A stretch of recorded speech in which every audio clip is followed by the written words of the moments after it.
No, I mean, the brokers have a lot of power and hence responsibility. And so I think there's going to be a competition for who becomes the middleman, who becomes the new broker of the future.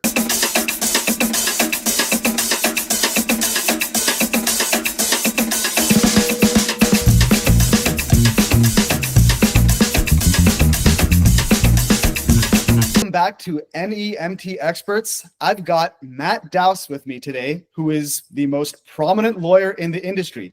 Matt, you have a very credentialed background, so I'm going to just quickly go through it. Correct me if I'm wrong here. For a decade, you were the commissioner, the chair of the New York City Taxi and Limousine Commission.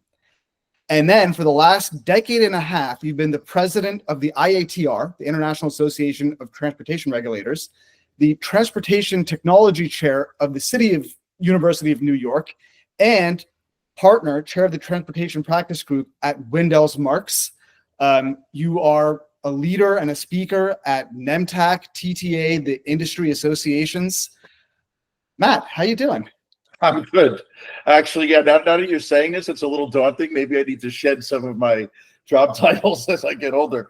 But I'm actually also the chair of the New York City Bar Association's Transportation Law Committee. So I have all these other things I'm doing, and it's quite voluminous. But it really is great, though, Nirav, because I think it's really hard to find lawyers who represent clients who have that deep other perspective as being a former regulator. Even before I was commissioner, like I was there at TLC for I think like 14 years. Like I was general counsel. I kind of worked my way up until I became commissioner, and I've had most of those hats that you said that I've had since I left.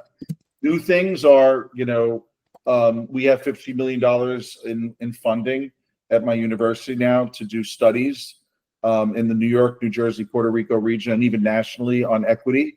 And NEMT is going to be one of the things that we're studying. It's great to be able to understand and convey and communicate with our clients about how, the different languages that we speak. Academics speak one language, regulators speak another language. And a lot of times everybody is on the same page in terms of the goals, but how you portray yourself in that meeting or how you get your point across and how you see what's coming at you in the future is really important. I've also been involved in politics my whole life, which I think gives me added help when I'm representing clients, because it's a highly regulated space, right? You're always dealing with government, right? I've been involved in politics for 35 years, running campaigns. I'm a student. I have a poli-sci major from college, right? So I think marrying the politics and the academics and teaching is important, because a lot of the folks that are involved in the academic community usually guide policy. I've mentioned this before, like sometimes regulators, when they're doing policy, they'll either use academic institutions and reports to justify what they're doing after the fact, or the academic institutions are kind of setting the landscape at like the Transportation Research Board, for instance. I'm on numerous committees for power transit and NEMT, and even looking at international standards, and there's tremendous interest in what's going on. Their big thing is mobility on demand, but mobility on demand, first and last mile, using taxis and wheelchair vehicles to help with NEMT and public power transit, that's just part of the equation. The bigger picture is what's happening in the NEMT community and where do we go from here? We have tremendous disruption happening, right? And especially on this topic, Matt, I mean, you have a great perspective on this, given your background with politics. I mean, everybody kind of wants to know, we've got a new administration in the White House making big changes. That's true. I mean, what's your perspective on some of the possible impacts to the NEMT industry? Well, I mean, first of all, it's actually easy to figure out, because if you watch Donald Trump, for the last 15, 20 years, the guy just means what he says and says what he means. There's no mystery about it. When he says he's going to do something, he's going to do it. So if you look at his philosophy of government and the platform he got elected on, he made a lot of promises to taxpayers, right? So he's looking to have no tax on tips. He's looking, to no tax on overtime, and he's going to try to redo the tax cuts. Where's all that money coming from? That's why he created DOGE, That's why he's got Elon and Vivek Ramaswamy trying to find fat. I mean, we all know that there's fat out there. We know that there's a lot of waste in government. And I do believe that agencies are going to have their budget cuts. They already have a freeze on funding. Some of the funding that I have through the university is now being held up. We won a big, automated roadway attain grant with the US DOT and New York City DOT to monitor roadway conditions, and that's on hold right now too. So I think for this industry, the big thing we need to be worried about, there's a positive and a negative thing. I do believe that the administration will take a hard look at integrating wheelchair accessible taxis and TNCs and other last mile, first mile service into public paratransit. It makes sense. It saves the agency money. Instead of having these inefficient vans with multi-passengers, we're going to, I think, see an openness, in my opinion, to maybe taking a fresh look at the taxi exemption on drug testing and alcohol, which has impeded the ability for public transit agencies, unfortunately, from partnering with Uber and Lyft and taxi companies. I mean, Bill George and certain other providers out there have done really tremendous work in certain cities, but that would, if you scale that, then it's going to save a lot of money. And they're looking for ways to attach other policies that they care about, to what they're doing on budgets. For instance, yesterday he announced that he wants to tie up federal funding for MTA in New York unless they allow unless MTA cooperates with ICE to try to get the illegal migrants deported, right? So yeah. You're going to see a lot of that stuff happening. And on the NEMT side, what is the big concern I'd be worried about if I was a provider and a broker? And I'd be worried about audits. I think they're going to look at the big pot of money that Medicaid and Medicare is spilling out to this industry. And you don't need to actually be a criminal or be doing anything wrong to be tied up in extraordinary expenses because they just decide to audit you. The federal inspector generals and the state inspector generals are tasked with making sure that no fraud and abuse occurs. There's a lot of money pouring into this industry, as you know, outside of the public transit process, just the dialysis centers, the hospitals. And I think that there's probably going to be, in my opinion, more activity, not immediately, maybe in the next year or so as things settle down. I think they're going to be looking to tighten the purse strings. So when you tighten the purse strings, the positive thing, just to recap, is they may be looking at more public power transit partnerships with a lot of the people that come to the NEMT conferences, and the brokers may get additional work there because they are more efficient and have more buses and more multi-passenger vehicles. The direct point-to-point work with the wheelchair taxis is the way to go. And I think we need to really have our act together. If you're with paper and pencil, or you don't have a good dispatch provider or a good software like Bambi to track all the trips that you're doing, and you get audited, you may be having to hire lawyers and all sorts of folks to kind of get ahead of this, just to make sure that you're not accused of doing something wrong. And it could be innocent mistakes. We represent clients at my firm all the time that have innocent mistakes, and they're being audited and they're being fined for all sorts of stuff. And I think it's going to be taken very seriously, the money that's been going out to the NEMT community. So those are my two big predictions for the Trump administration. And I would keep an eye on how they're going to be tying other policy initiatives to the policies that they're doing on funding.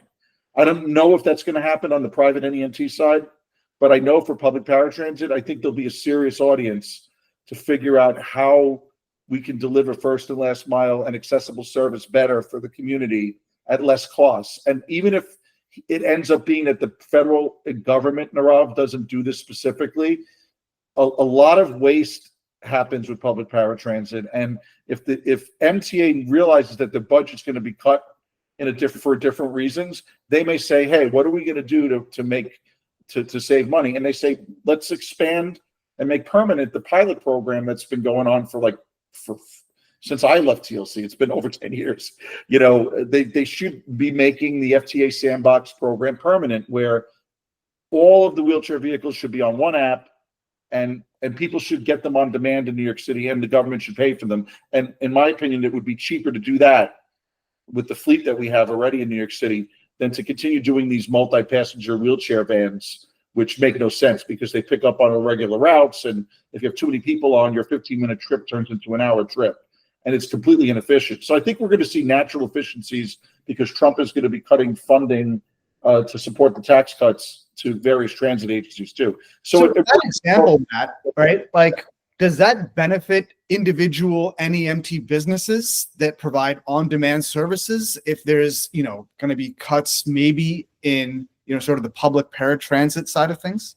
Because then the sort of volume of trips, they have to go to somewhere, and that would be more of the individual NEMT business owners? Well, it's hard to say. I mean, this is a prediction which assumes that people, I mean, we've done a federal study on this. It's dated. I did it years ago, but the average trip back then was like $15 for a cab, and it was $60 in subsidies for 1.5 passengers to take those big vans. So if MTA and the public transit agencies are not forced to make cuts like they were looking to do during the pandemic, and they got that big relief package, if the money comes in, they just forget about the fiscal diligence. Like public transit agencies honestly need to be doged. I mean, there's so much waste that goes on, and a lot of it is union related too. Like the unions fight, changes and cuts. I do believe that public transit agencies are going to be looking at everything that they can to save money, and this is a money saver. The big agencies don't do enough of it, but I could see them doing this. So yeah, there may be cuts to some services, but this is something where if they were to use more wheelchair taxis and more public paratransit services with taxis and Ubers and Lyfts, they would save more money for the agency. So that's a prediction, there. And on the other side, it's not good if some of the money is going to be cut for Medicaid and Medicare. The president has promised not to touch it, but I do believe that we're going to be returning to, the Justice Department and Health and Human Services agencies that are going to be actually looking at saving money for the feds. I think they're going to downsize government, cut off unnecessary grants, and stop wasting. And fraud and abuse is part of that. And unfortunately, there are some unscrupulous operators on the NEMT side that do these things, but the vast majority of folks may face some more scrutiny, and they better have good technology to track every single dollar, where it comes in and where it goes. So I think those are two things to look out for with the administration. It's very fresh. I mean, we're only in like a week or so, and we got all sorts of crazy stuff going on, and a lot more is going to come. But so I think the bottom line, what I'm taking away is, like, let's say you're an NEMT business operator with 10, 20 vehicles. If you run a clean operation such that if you were to get audited in any which way, about whether you have your certifications and whatever, you'll be fine. You'll just face more scrutiny perhaps. But if the scrutiny holds up to a clean operation, I mean, that's just what you got to make sure you're doing, right? Yeah, if I was running a business as a provider, I would tighten my belt.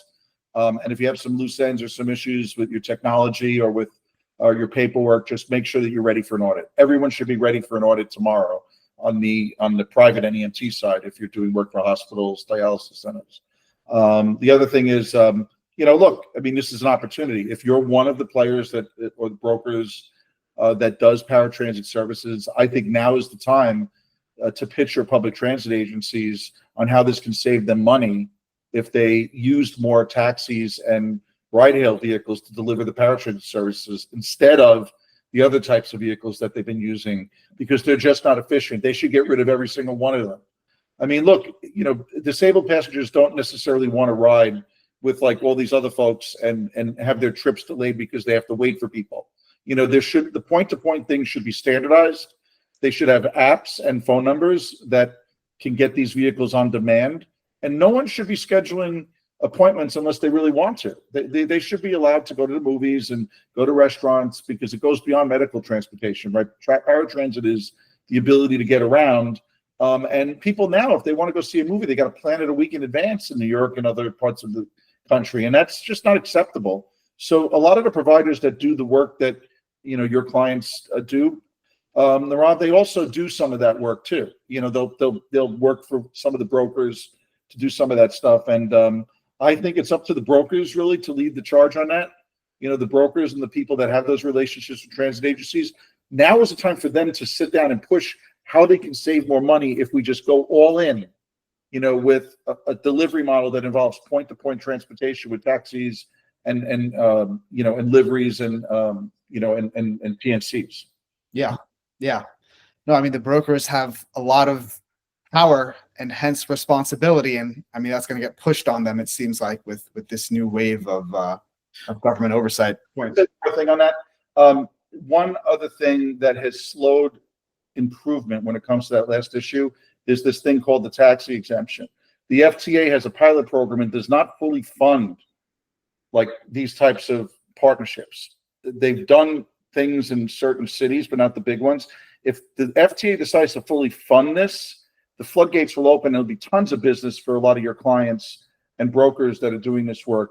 But the taxi exemption is something that the FTA, for whatever reason, lawyers who are looking to mitigate risk at the FTA, union politics, I don't know what it is, but this prior administration did not do anything to make it easier. In fact, they made it more difficult. If you want to use your software at Bambi to arrange for a trip with one of the brokers for a public transit agency now, there's a requirement that if a TNC or a taxi is being deployed, that the passenger has to actually give consent on every single trip, okay, that they're okay with taking a vehicle that doesn't have alcohol and drug testing, even though the state and local regulators don't require that. So I think for this thing to work, the taxi exemption needs to be deleted. And one of the outgoing things that they did last minute at FTA, despite a coalition of advocates pushing to water down this exemption, the FTA put FAQs out there, making it even more difficult.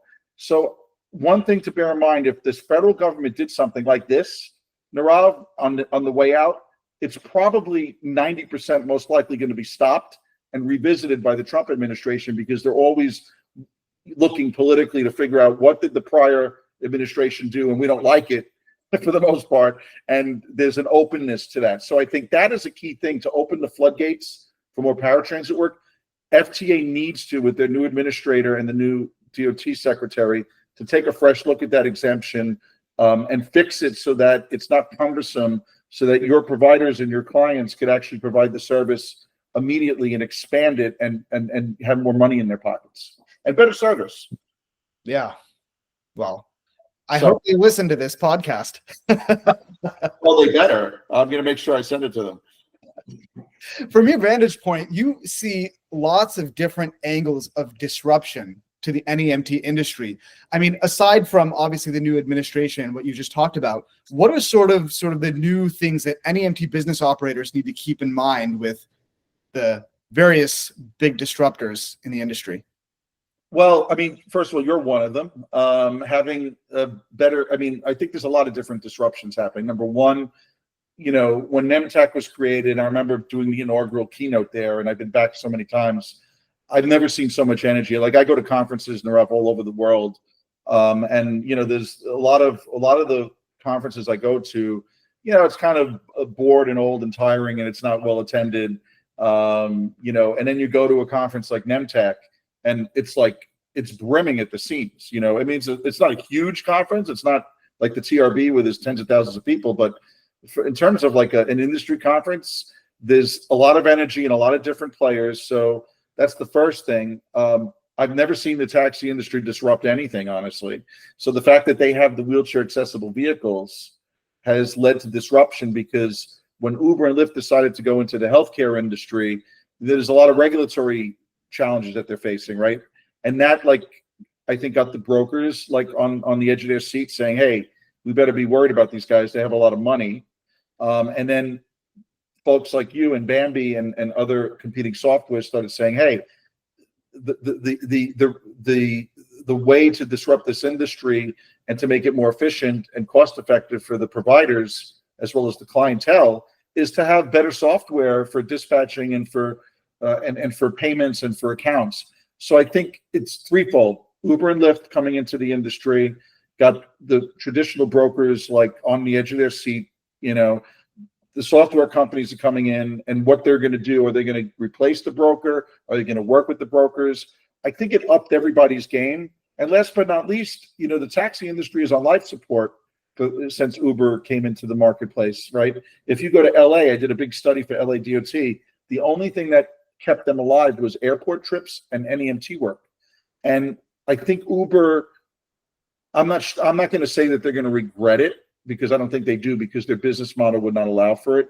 But I think what Uber did in the early days by saying, we don't want to provide wheelchair service with vehicles that we're paying for, but we'll put money into a fund like they did in Seattle, or what they do in New York, where they collect from the passengers to pay for the insurance and the retrofitting of the vehicles.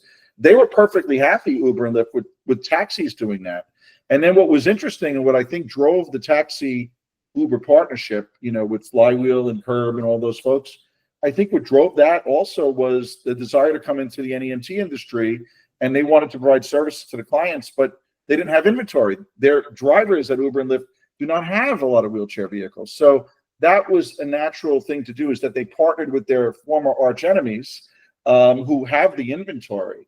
So it's disruption at the vehicle level, who the broker's doing business with on the provider level.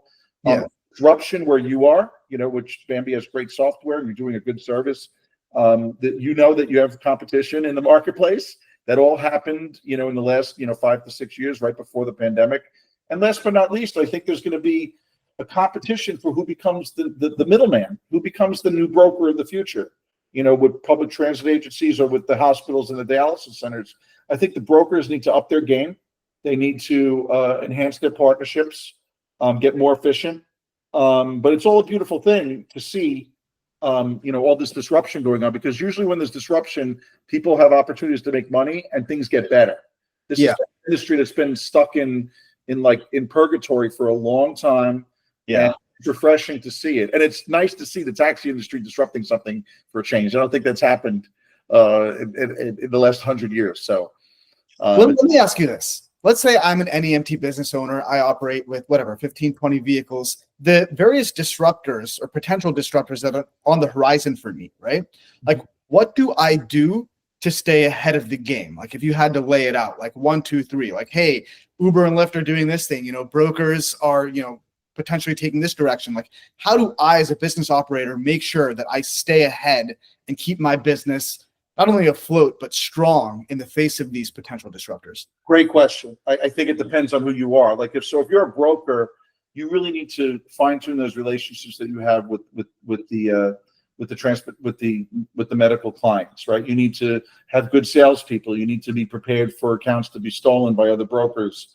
Number 2, you need to revisit, if you're a broker, what dispatch software that you're using or that you're recommending, right? And billing software. Like, if you have issues that's going to prompt an audit, or if you can't meet the NEMT certification standards, you really need to take a look at your operations and your software, and also who you're partnering with, because on the provider level, I could see the brokers getting more intense in terms of the standards, not just for NEMT certification, but just general operations. I want to make sure that my hospital, my contract's not going to get screwed up, that they're going to be less forgiving if a provider doesn't show up on time, or they do something that causes a problem for their clients. Rather than giving you a pass, they may just strike you out and use their contracts to not give you any more work. On the provider level, what can the transportation companies do to get ready for this disruption and keep their game in order? Make sure you don't have anything that's going to be like a poison pill for you, okay, where you're going to go out of business because of some type of high risk activity. This is what we do as lawyers when we represent these companies.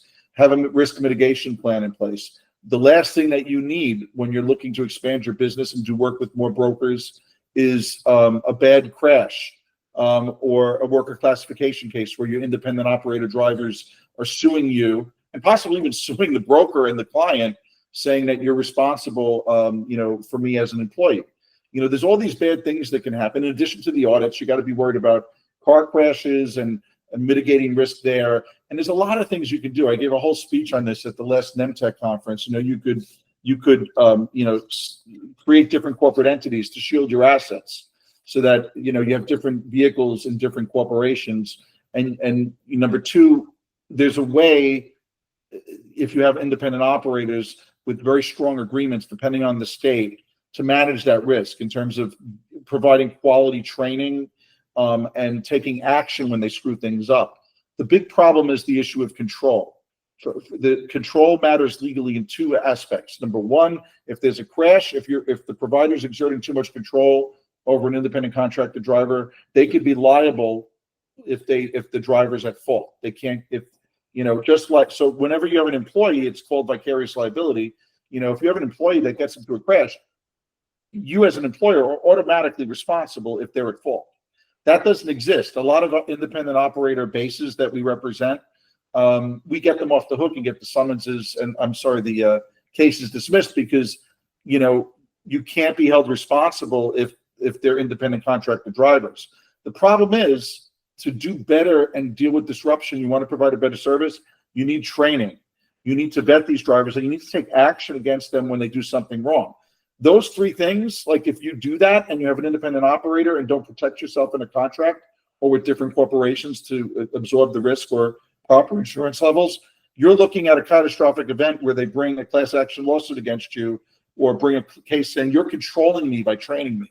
I know it sounds ridiculous, but even a dress code, if it's not mandated by the regulators, it's something that you're exerting control over the drivers. So if I were a provider, I'd be looking at not just belt tightening in terms of avoiding audits by making sure you have good software and counting for every dollar that you receive, but I would make sure that you manage the risk for crashes, labor cases, and up your game in terms of providing better service while exerting that control, but managing it through solid contracts. And one thing we're doing with the Regulators Association is we're taking a very, very hard look at whether the IATR members that I've been president of the group, like you mentioned, for a long time now, since 2009. Our members are the state and local governments that in the United States that license limousines, taxi cabs, shuttle services, paratransit vehicles. They are taking a hard look at whether they will acknowledge or encourage the NEMT certification, which raises the standards. But we're redoing our model regulations on accessibility. It's been over 10 years since we put them out there. And we're seriously concerned, taking a look at mandating certain things that will lead to better and safer NEMT service. What do I mean? If the regulator mandates training or mandates that you get training through NEMT, right, for your drivers, the mandate, it can't be used against you in court. So if a driver says, hey, I'm an employee because you're telling me to get training, if the regulator passes a rule saying it's a requirement of you having a vehicle or a business license to have your drivers trained, it can't be used against you in court as an indicia of control. Because what these lawyers do is they go in there saying, hey, you're not required to do this, but you're controlling me, and I'm really an employee, and I'm entitled to back pay. That's what I'm trying to get the regulators to focus on, because all the regulators have the responsibility of providing this service. When the ADA exempted taxi cabs from providing service under Bush Senior many years ago, the USD DOT, Nirav, put out regulations called equivalent service standards. That if cities try to provide a service when they don't have to with taxi cabs and they don't do it perfectly, they can be sued for discrimination. That's something that needs to be changed. So we're going to be taking on a leadership role at IATR to do a couple of things. Number one, figure out how we can support NEMT, right? Are we going to say, we encourage you to do it? Are we going to say, if you get a NEMT certification, you're automatically licensed with us, right? Or, are we going to mandate certain things that we think NEMT that's doing, like training, is good? We want to mandate it so that, whether you go to NEMT or another provider that's doing the training, that you don't have to worry about training your employees, because it's important to have trained employees to take people with disabilities around. And the second thing we're looking to do, like I said, is in addition to updating our model regulations, we're going to be taking a hard look at that taxi exemption for public paratransit. And most of our members feel that the taxi exemption should not necessarily apply the way it is. It should be, we shouldn't have every passenger have to say, hey, I'm taking this ride. I'm okay with not having a drug or an alcohol test, because most every city doesn't do that. It's only the trucking industry and intercity buses that have to do that. Outside of TLC in New York, most every city and state does not require these things. So why are we making it more difficult to get this type of business? So those are the things that I'm involved in on the regulatory side. And we did a big conference in Florida on this. We had a workshop. We had Dan Reed and Peter Hicks come. They've been coming for years to our events, and we're planning to finalize before the end of this year some recommendations on these issues, Nirav. So it's an exciting time, but the regulators need to be ahead of the curve on disruption. I think, we were way behind and fought the wrong fight many years ago when Uber came into the market and started changing regs. There's no reason why the industry and the regulators should not be ahead of the disruption this time around.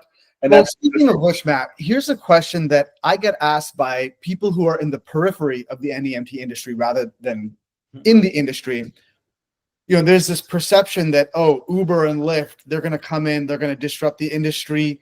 Obviously, there have been limits on what they've been able to do. What would be your answer to someone who's looking to get into the industry but thinks, oh no, like what if Uber and Lyft come in? I wouldn't be too worried about it. First of all, Uber and Lyft are working with everybody, so they need your help, right? So it's a philosophical question, Nirav. Do I want to work with companies that we've historically been opposed to? And the answer is that most of these companies are open to working with them. There's partnerships going on. So they're looking for people to be providers, or if you wanted to just stick with the incumbents that are there, you can do that as well. So I think, it's not a bad thing that they're coming in. It's just them coming in has raised I think everyone who watches this has been to like a NEMT conference. They can tell you, yeah, you're right, Matt. They did up everybody's game. When competition is the great equalizer, right? It's the one thing that gets people moving. It's created opportunities for companies like yours to come into the market and have a better software product. It's allowed taxis to stay alive. Honestly, the industry would be completely dead if it wasn't for the fact that they got stuck doing the wheelchair service, which they embraced because they had no other business, because the street hail is dead. We all know that outside of New York City. There's no such thing as a street hail for a taxi in LA. It just doesn't exist. They're getting work from the airports, and they're doing work for, in the NEMT industry. And that's their growth model. So I think coming into this industry, if you're going into the limo industry or different other industries or telematics, like there's certain industries where they're very crowded. This industry is not crowded. There's still plenty of opportunity. When things settle down in 5 to 10 years, that may change. But right now, disruption is always good for business.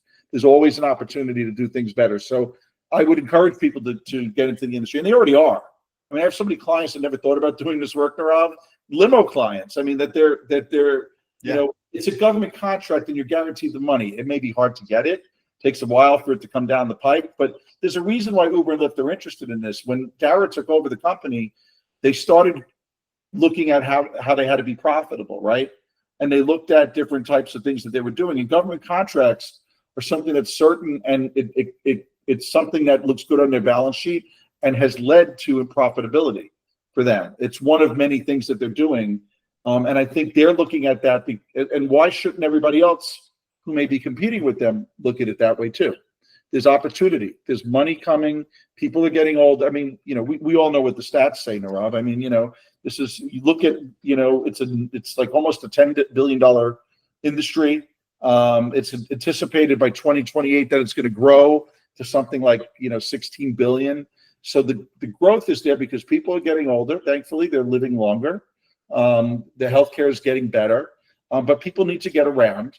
And this transportation system is kind of broken. So I think there's going to be a long runway, for providers to provide ground transportation services to and from medical appointments. I just think it's common sense. But the stats that are out there show that there's going to be, a 17% plus compounded just ultimately, it's just still a great time to get into the industry because of all of the tailwinds. And I think if I can just distill some of the seeming headwinds, right, the disruptors that you've been talking about. I mean, from an NEMT business owner's perspective, the way you have to stay ahead of that is get a telematics system that records everything, get a good software system that ensures that your business is operating efficiently, right? Make sure you're in compliance, get your drivers pass certified, get your vehicles certified, develop stronger relationships with the healthcare facilities that you work with and with the broker that you operate with. Do all the things that, just up the game for yourself before a competitor comes in or a disruptor comes in and forces you to up your game and you're not ready for it, basically. Absolutely. That's sort of what I'm taking away from an NEMT business operator's perspective. And remember, it's all about growing the pie. If you see that and all the studies and reports that are out there show that there's not just been growth, but there will be growth for the reasons that are common sense that I just mentioned. People are living longer. Healthcare is a growing industry. That and education over the last 50 years have been the growth industries, right? Healthcare is going to continue to grow, and we have a broken transportation system in the United States for a lot of different reasons. So people do not have an efficient way to get around. So if you just look at all that and the fact that the pie is expanding and more business, that's something you would look at it saying, hey, where's the opportunity? Is it too crowded? It's growing. It's never too crowded. Uber and Lyft, they by making efficiencies and getting the vehicles to do better than taxis and show up more quickly. And there's obviously a lot of other issues that go along with how they did that, right? That people would object to over time, but they grew the pie. The data shows that there's a certain number of people taking taxis. When Uber came in, they expanded the pie. So, taxis may have gotten a little bit more, but Uber showed that there were other passengers that weren't taking taxis that decided to when it became more efficient. The same thing goes for the healthcare NEMT industry. There's lots of room for more efficiency, right? But there's just unprecedented growth. So when there's growth, there's opportunity, and I wouldn't be threatened or intimidated, by competitors in the marketplace. If you got a good product and a good service, and it's safe and it's affordable, and you got your act together and you're managing the risk well with some good lawyers, then you should go for it. Awesome perspective from a very unique vantage point. You're very welcome. And it's so good to see you. I wish you the best of luck with Bambi. I heard you guys are killing it. Looking forward to the next NEMT conference and to see you there. But we'd also love to have you and a lot of your listeners come to our conference in Nashville this year, because we are going to be releasing some of these reforms that we were just talking about. We haven't set a date yet, but if you go to www.iatr.global, you can get the information there. And of course, if you need a good NEMT lawyer, we have a team of like 30 to 50 people. We're very affordable. We do work in all 50 states. And you can reach me at mdaus@windelsmarx.com, or you can call me at 212-237-1106. So feel free to give me a ring, and thanks for the opportunity, Nirav, and we look forward to collaborating with you in the industry for many years to come. Absolutely. And I will be putting Matt Daus's contact info and the website for Windels Marx and the IATR in the description of this video. Matt, I'm also available for hire to do music as well, so just let me know if you want to take advantage of my musical prowess. So we play at conferences and stuff. So I've heard that you are quite the rock star. We try. I had to cut my hair, but we're going to try to make up for it with some shredding. I'm actually playing with the jam band at the American Bus Association next week, so we're psyched about that. As if I didn't have enough hats to wear, but it's great to get it out of your system. I love rock and roll. Long live rock and roll. Run, Bambi, run. Everybody loves Bambi, right? Who doesn't like a Bambi? Well, lots of luck to you, brother. Great stuff.